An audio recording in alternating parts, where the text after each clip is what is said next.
4000 साल से भी ज़्यादा पुराना धर्म हिंदुइज्म भारत में सबसे बड़ा धर्म है।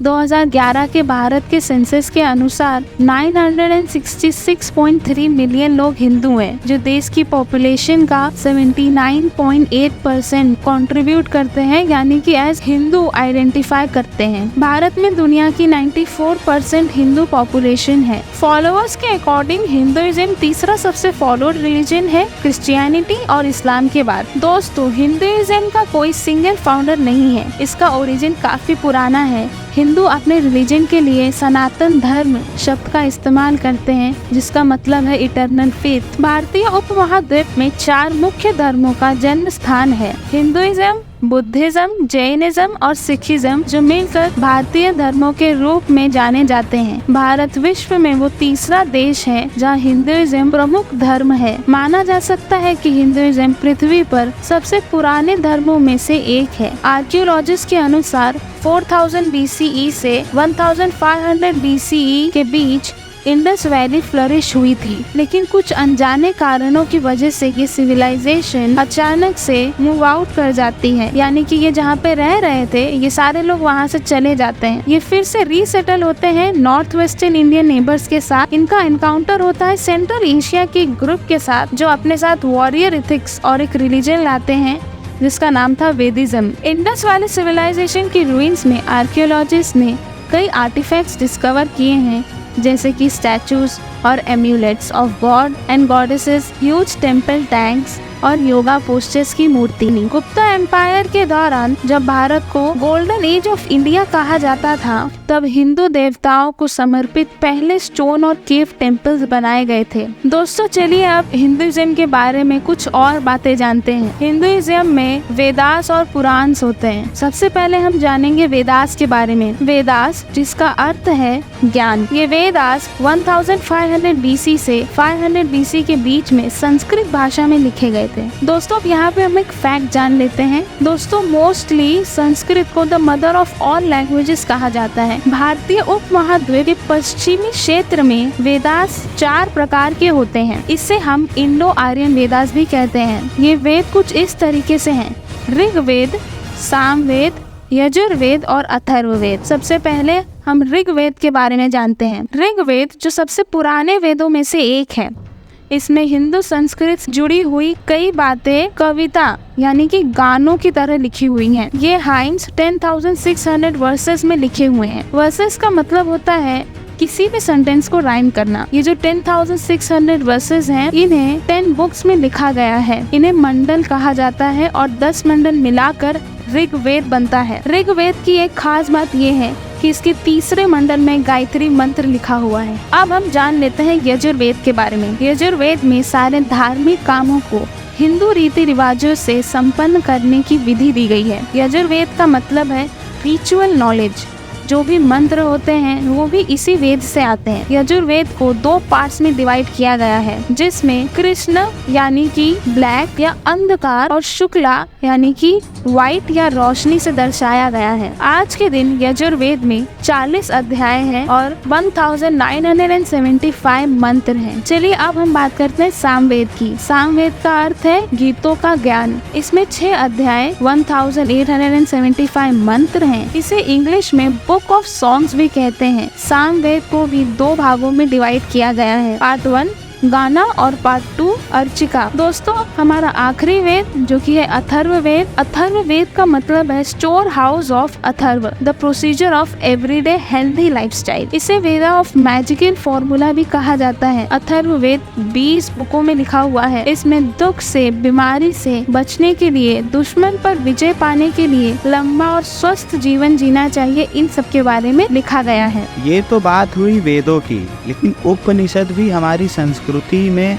बड़ा स्थान रखते हैं। लेकिन जानते हैं इनके बारे में।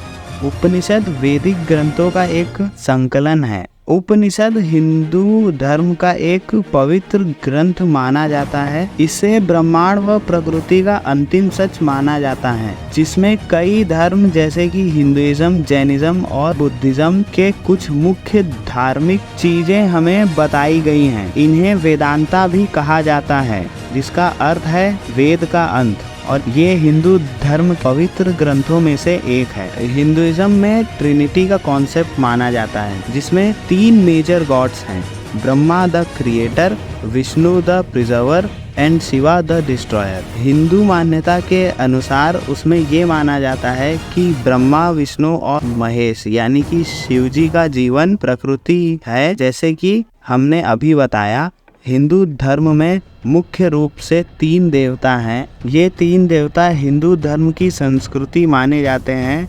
ब्रह्मा, विष्णु, महेश, इनके ही द्वारा आज भी संसार चल रहा है। हिंदू धर्म में युगों का चक्र माना जाता है। जैसे कि हिंदू धर्म में ये बताया गया है कि एक चक्र 43,20,000 वर्षों तक चलता है और चारों युगों को दोहराता है, सतयुग, त्रेता युग, द्वापर युग और कलयुग। जैसे जैसे एक युग चक्र युगों में आगे बढ़ता है, वैसे वैसे प्रत्येक युग की लंबाई और युग के भीतर मानवता की सामान्य नैतिकता और भौतिक स्थिति 1/4 कम हो जाती है। कलयुग जो 43,20,000 वर्ष तक चलता है, माना जाता है इसकी शुरुआत 3102 ईसा पूर्व में हुई थी। कलयुग का अंत अपने सद्गुणों या अपनी बुराई के कारण सबसे बुरे स्तर पर है और जो अगले चक्र के सतयुग को शुरुआत करने के लिए एक प्रलय और धर्म की पुनः स्थापना करने के लिए आएगा। धर्म ग्रंथों के अनुसार कलयुग में भगवान विष्णु कल्कि रूप में कलयुग का अंत करने के लिए आएंगे, जब पाप अपनी चरम सीमा पर होगा। भगवान विष्णु हिंदू त्रिदेवों में एक हैं, जिन्हें निर्माता भी कहा गया है। ब्रह्मा के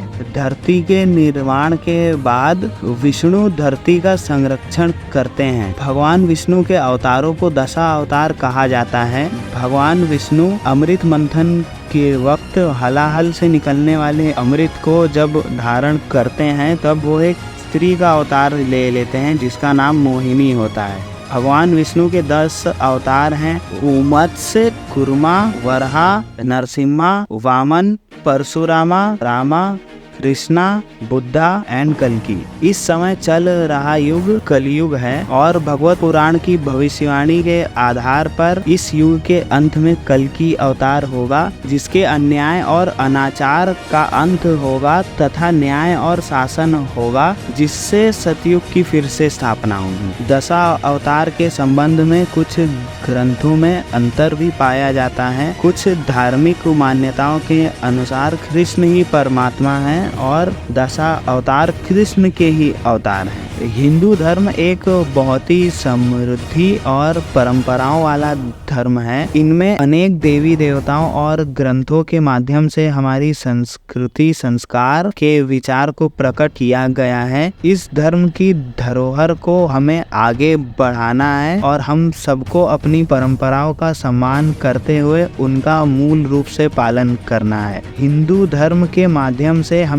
प्रेम, समृद्धि और आंतरिक शांति की खोज करनी है और इससे हमें अपने अस्तित्व की गहराइयों को समझने का अवसर मिलेगा। हमारा धर्म हमेशा सभी जीवों के साथ सामान्य रहा है। हमें हिंदू धर्म में विश्वास रखते हुए कल्कि अवतार एक दिन जरूर आएगा और अधर्मियों को और बुराई को मिटाकर धर्म की स्थापना करेगा। इस पर विश्वास रखना चाहिए। हमें सभी धर्मों को बराबरी से देखना चाहिए और एक दूसरे के धर्म की समान प्रकार से इज्जत करनी चाहिए। अगर आपको हमारा ये वीडियो पसंद आए तो इसे लाइक करें और अपने धर्म और अपने धर्मों को लेकर विचार हमें कमेंट में शेयर करें। और अगर आप हमारे इस चैनल पर नए हैं तो इसे सब्सक्राइब करें और बेल आइकन दबाना ना भूलें, ताकि और भी इंफॉर्मेटिव और एजुकेशनल वीडियोस आप तक पहुंचती रहें। धन्यवाद।